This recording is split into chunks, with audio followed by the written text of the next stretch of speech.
Hello students, welcome to Multi Education Corner, and today we are going to start a very important topic in civics, that is federalism. Student ये chapter बहुत important है क्योंकि ये chapter power sharing से बहुत closely related है। जो power sharing हम अभी इससे प्रीवियस वाले चैप्टर को पढ़ चुके हैं। जो हमने फर्स्ट चैप्टर में पावर शेयरिंग के बारे में पढ़ा था, जिसमें हमने बेल्जियम और श्रीलंका की केस स्टडी को डिस्कस किया था, वो इस चैप्टर का बेस है।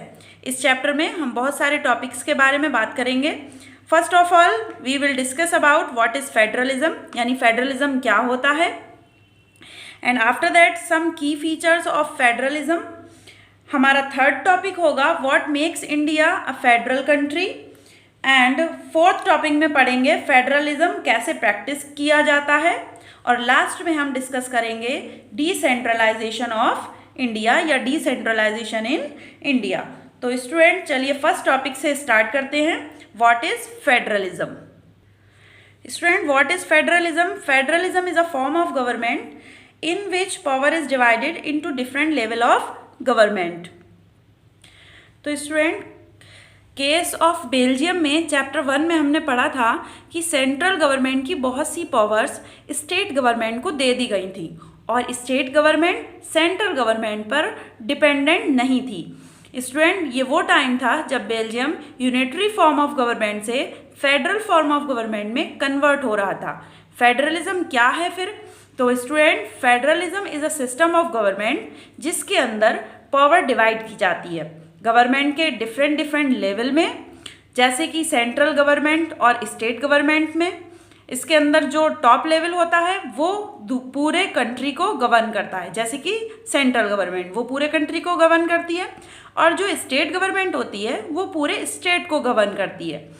ओके स्टूडेंट, इनके बीच में पावर डिवाइड की जाती है और दोनों एक दूसरे पर डिपेंडेंट नहीं होते हैं।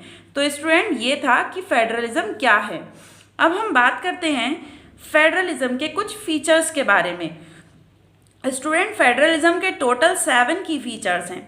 फर्स्ट फीचर है देयर आर 2 और मोर लेवल ऑफ गवर्नमेंट। गवर्नमेंट के डिफरेंट लेवल पर अगर हम देखें तो या तो 2 लेवल होंगे या फिर 2 से ज़्यादा होंगे। जैसे अगर हम अपने इंडिया की बात करें तो हमारे पास सेंट्रल लेवल है, फिर स्टेट लेवल है, फिर लोकल लेवल है। तो 3 टायर सिस्टम हमारे यहाँ है। अगर हमने फर्स्ट चैप्टर की बात करें तो हमने बेल्जियम में क्या पढ़ा था? बेल्जियम में भी हमने सेंट्रल गवर्नमेंट, स्टेट गवर्नमेंट और देन हमने कम्युनिटी टाइप ऑफ गवर्नमेंट पढ़ी थी। ठीक है, तो की फीचर में फर्स्ट फीचर क्या है? देयर आर 2 या फिर more than 2 level of government.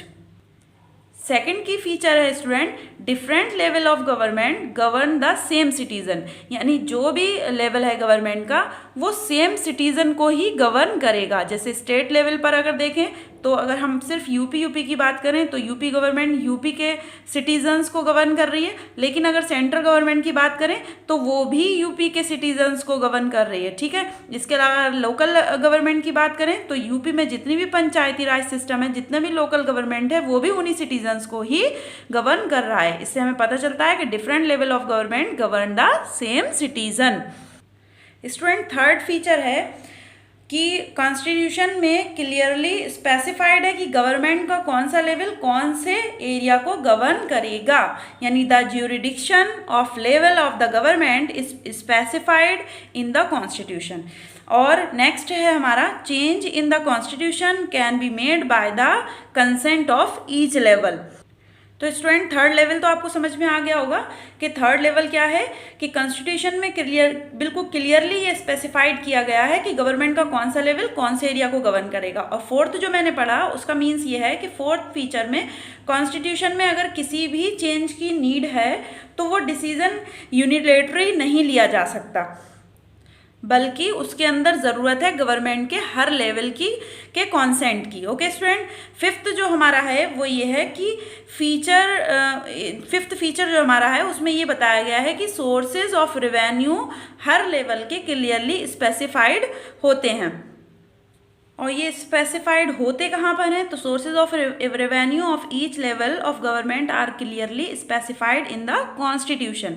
Next जो फीचर है स्टूडेंट हमारा वो है courts have the power to interpret the power of each level of government. Means इसका क्या है कि कोर्ट्स के पास पावर है कि वो गवर्नमेंट के हर लेवल की पावर को डिफाइन कर सकता है। और जो लास्ट हमारा स्टूडेंट की फीचर है वो ये है कि एक फेडरल सिस्टम को हम आइडियल फेडरल सिस्टम तभी कह सकते हैं जब उसके अंदर दो चीज़ें हों। अब वो दो चीज़ें कौन कौन सी हों स्टूडेंट आप देख पा रहे होंगे, एक म्यूचुअल ट्रस्ट होना चाहिए और दूसरा एग्रीमेंट टू लिव टुगेदर, यानी साथ में रहने का, साथ में हमेशा एक साथ रहने का एग्रीमेंट होना चाहिए। ये वो दो चीज़ें हैं जिसके बिना फेडरल सिस्टम को आइडियल फेडरल सिस्टम नहीं बनाया जा सकता।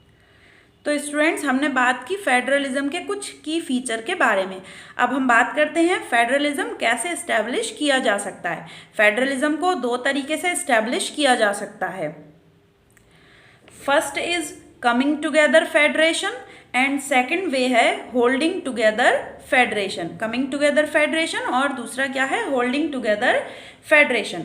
कमिंग टुगेदर फेडरेशन में इंडिपेंडेंट स्टेट्स एक साथ आते हैं और एक कंट्री फॉर्म करते हैं जिसमें गवर्नमेंट के डिफरेंट लेवल बनाए जाते हैं और पावर डिवाइड होती है। इसके एग्जाम्पल्स की अगर हम बात करें तो यूएसए, ऑस्ट्रेलिया एक्सेट्रा। अब बात करते हैं होल्डिंग टुगेदर की। तो स्टूडेंट्स होल्डिंग टुगेदर फेडरेशन में ये एक लार्ज कंट्री गवर्नमेंट में एक लार्ज कंट्री जो है वो गवर्नमेंट बनाती है और डिफरेंट लेवल भी बनाती है गवर्नमेंट के, मतलब डिफरेंट लेवल की जो फॉर्म्स है वो भी बनाती है गवर्नमेंट की, और स्टेट में पावर डिवाइड करता है। इसके एग्जाम्पल्स हैं इंडिया और ब्राज़ील। ठीक है, तो ये था स्टूडेंट फेडरलिज्म को हम कैसे इस्टेब्लिश कर सकते हैं। तो स्टूडेंट आप क्लियरली समझ गए होंगे कि फेडरलिज्म को हम दो तरीके से ही इस्टेब्लिश कर सकते हैं। पहला हमारा है कमिंग टुगेदर फेडरलिज्म और सेकंड है हमारा होल्डिंग टुगेदर फेडरलिज्म। जो फर्स्ट वाला है हमारा, उसमें क्या होता है, जो इंडिपेंडेंट स्टेट होती हैं वो एक साथ आती हैं और एक बड़ा कंट्री फॉर्म करती हैं। ठीक है, और इसमें गवर्नमेंट भी बनती है और उसके बाद गवर्नमेंट डिफरेंट लेवल पर बनाई जाती है और उसमें पावर भी डिफरेंट लेवल पर डिवाइड होती है। ठीक है, एग्जाम्पल में हमने यूएसए और ऑस्ट्रेलिया बताया आपको। और जो होल्डिंग टुगेदर वाला फेडरेशन है उसमें क्या होता है, इसमें एक लार्ज कंट्री गवर्नमेंट के डिफरेंट लेवल फॉर्म करता है और स्टेट में पावर को डिवाइड करता है। और इसके एग्जाम्पल में अगर हम बात करें तो इंडिया इसके एग्जाम्पल में है, ब्राज़ील भी हम इसके एग्जाम्पल में देख सकते हैं स्टूडेंट। ठीक है, तो ये एस्टेब्लिशमेंट की बात हो गई फेडरलिज्म के। तो स्टूडेंट बेल्जियम और श्रीलंका जो कि इंडिया के सिर्फ एक स्टेट के बराबर हैं, श्रीलंका भी बहुत बड़ा नहीं है और बेल्जियम की तो हमने बताया ही था कि हरियाणा स्टेट के ही बराबर है वो तो एक स्टेट के बराबर है। वहाँ पे इतनी प्रॉब्लम आई तो सोचो इंडिया जहाँ पर इतनी सारी लैंग्वेज बोली जाती हैं, इतने सारे रिलीजन्स को फॉलो किया जाता है, सोचो वहाँ पर पावर कैसे डिवाइड की गई होगी। तो स्टूडेंट लेट्स सी, अब हमारा जो नेक्स्ट टॉपिक है इसमें हम यही देखेंगे, what's make India a federal country, यानी इंडिया को एक फेडरल नेशन बनाने में कौन सी चीज़ें ऐसी हैं जिनका रोल रहा है। मींस इंडिया में ऐसी क्या चीज़ें हैं जिसकी वजह से इंडिया एक फेडरल कंट्री कहलाता है। तो एक स्टूडेंट एक पेनफुल और ब्लडी कह सकते हैं हम, पार्टीशन के बाद इंडिया एक इंडिपेंडेंट कंट्री बना।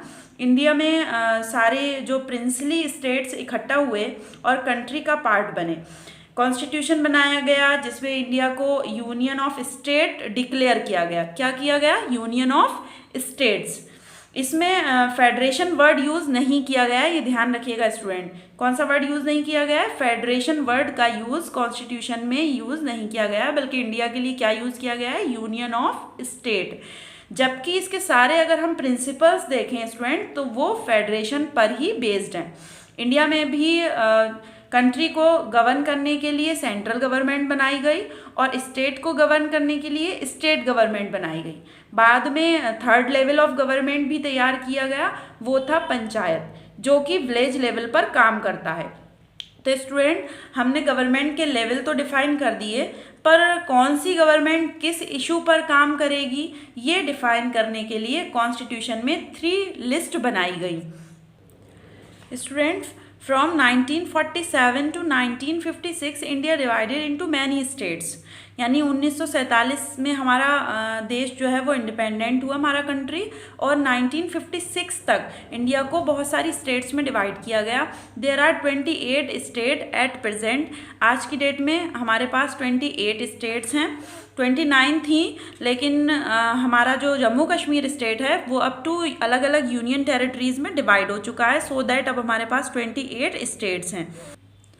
After independence the constitution declare India as a union of state, यानी इंडिया को यूनियन ऑफ स्टेट डिक्लेयर कर दिया गया, और Indian union is based on the principle of federalism. लेकिन इंडियन यूनियन जो है वो फेडरलिज्म पर ही बेस्ड है, जो कि मैं आपको बता चुकी हूँ। फेडरलिज्म का यहाँ पर कोई भी वर्ड यूज़ नहीं किया गया था इंडियन कॉन्स्टिट्यूशन में, लेकिन इंडियन यूनियन जो है वो पूरी की पूरी फेडरलिज्म के प्रिंसिपल पर ही बेस्ड है। ठीक है, इंडिया के लिए जो नाम यूज़ किया गया है वो यूनियन ऑफ स्टेट का नाम यूज़ किया गया है। अभी जो मैंने आपसे पीछे कुछ लिस्ट की बात की थी कि हमने जो इशू है, जिन इशू पर काम करती है इंडियन गवर्नमेंट, वो अब हम इसमें देखेंगे वो कौन कौन से इशू हैं, और इसके लिए 3 तरीके की लिस्ट बनाई गई है। वो कौन कौन सी लिस्ट हैं? Student, there are 3 types of list. First is union list, second is state list, और थर्ड इज कंकरेंट लिस्ट। तो स्टूडेंट, जो यूनियन लिस्ट होती है उसमें क्या होता है, तो यूनियन लिस्ट में वो सब्जेक्ट्स इंक्लूड किए गए जो नेशनल इम्पोर्टेंस से रिलेटेड थे, यानी include subject related to the national importance and control by the central government. और इसको कंट्रोल किसके द्वारा किया जाता था? सेंट्रल गवर्नमेंट के द्वारा। अब उसमें अगर हम देखें तो कौन कौन से इश्यूज हो सकते हैं जो नेशनल इम्पोर्टेंस रखते हैं, जैसे कि हमारा बैंकिंग, जैसे हमारा डिफेंस, करेंसी, फॉरेन अफेयर्स, ये सारे के सारे हमारे किस में आते हैं? यूनियन लिस्ट में आते हैं। सेकंड जो लिस्ट है स्टूडेंट हमारी, वो है स्टेट लिस्ट। और स्टेट लिस्ट में जो सब्जेक्ट्स इंक्लूड किए गए वो कैसे थे? Include the subject related to the state, या स्टेट के लिए जो इम्पोर्टेंस रखते हैं। Student, control by state government, यानी कि जो हमारी स्टेट लिस्ट है वो स्टेट गवर्नमेंट के द्वारा ही कंट्रोल की जाती है, और इसमें जो सब्जेक्ट्स आते हैं जैसे कि इरिगेशन है, हमारा पुलिस है, हमारा एग्रीकल्चर है, ये सारे के सारे हमारे स्टेट लिस्ट में आते हैं, और इसको स्टेट गवर्नमेंट ही अकेले इन पर डिसीजन ले सकती है। जबकि स्टूडेंट जो हमारी यूनियन लिस्ट है उसमें अकेले सेंट्रल गवर्नमेंट जो है वो डिसीज़न लेती है। कोई भी टॉपिक हो, कोई भी सब्जेक्ट हो, उससे रिलेटेड कोई भी डिसीज़न लेना हो तो यूनियन लिस्ट में जो सब्जेक्ट आते हैं उससे रिलेटेड जो डिसीज़न लेना होते हैं वो सेंट्रल गवर्नमेंट अकेले लेती है। जबकि स्टेट लिस्ट में जो भी टॉपिक्स आते हैं या जो भी सब्जेक्ट्स आते हैं उनसे रिलेटेड कोई डिसीज़न लेना हो तो अकेले स्टेट गवर्नमेंट जो है वो डिसीज़न लेती है। कोई भी एक दूसरे के वर्क में इंटरफेयर नहीं करता है। आगे देखते हैं स्टूडेंट, जो हमारी थर्ड लिस्ट है वो है हमारी कंकरेंट लिस्ट।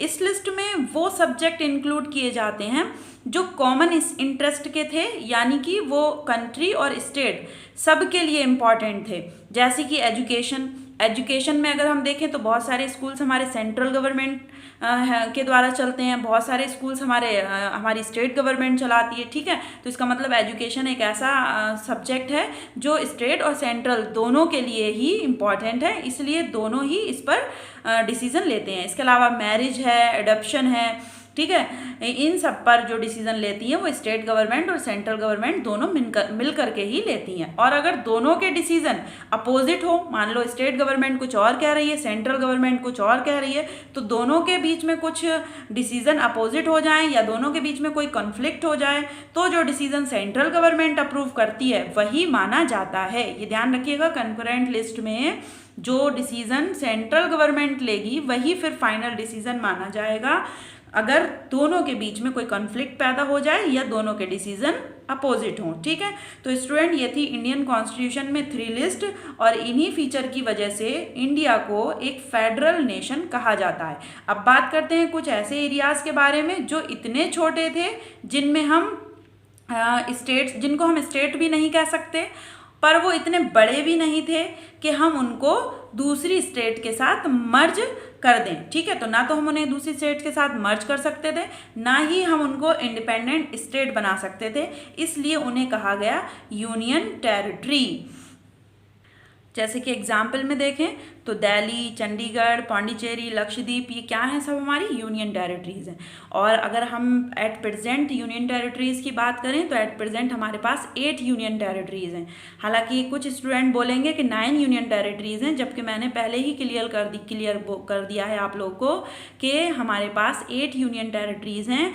हुई थी 9 जब जम्मू कश्मीर हमारे 2 पार्ट में 2 इक्वल यूनियन टेरिटरीज़ में डिवाइड हुआ था, लेकिन दमन और दीव और जो हमारा दादरा एंड नगर हवेली है वो उसको मिलाकर एक कर दिया गया, सो दैट अब हमारे पास 8 ही यूनियन टेरिटरीज हैं। तो यूनियन टेरिटरीज क्या थी, वो ऐसे स्मॉल एरियाज थे जो ना तो हम उनको कोई स्टेट डिक्लेयर कर सकते थे और ना ही हम उनको किसी दूसरी स्टेट में मर्ज कर सकते थे, क्योंकि ना तो वो बहुत ज़्यादा बड़े थे और ना ही बहुत ज़्यादा छोटे थे। सो दैट उनको हम यूनियन टेरिटरी डिक्लेयर कर दिया गया और ये यूनियन टेरिटरी सेंट्रल गवर्नमेंट के द्वारा रूल की जाती हैं।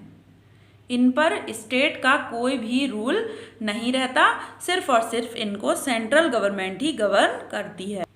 सो स्टूडेंट्स, हमने यहाँ तक क्लियर कर लिया। हमने कितने टॉपिक क्लियर किए, एक तो हमने व्हाट इज़ फेडरलिज्म क्लियर किया अपना, सेकंड हमने कुछ की फीचर्स देखे, हमने पावर के 3 लेवल्स देखे, देन हमने लिस्ट देखी, डिस्ट्रीब्यूशन ऑफ पावर में 3 लिस्ट देखी, यूनियन लिस्ट, स्टेट लिस्ट और कंकरेंट लिस्ट। फिर हमने ये देखा कि यूनियन टेरिटरीज़ क्या होती हैं। तो ये सारी चीज़ें हमने डिस्कस कर ली। अब आगे के जो टॉपिक्स हमारे बचते हैं वो हम नेक्स्ट लेक्चर में डिस्कस करेंगे। So this is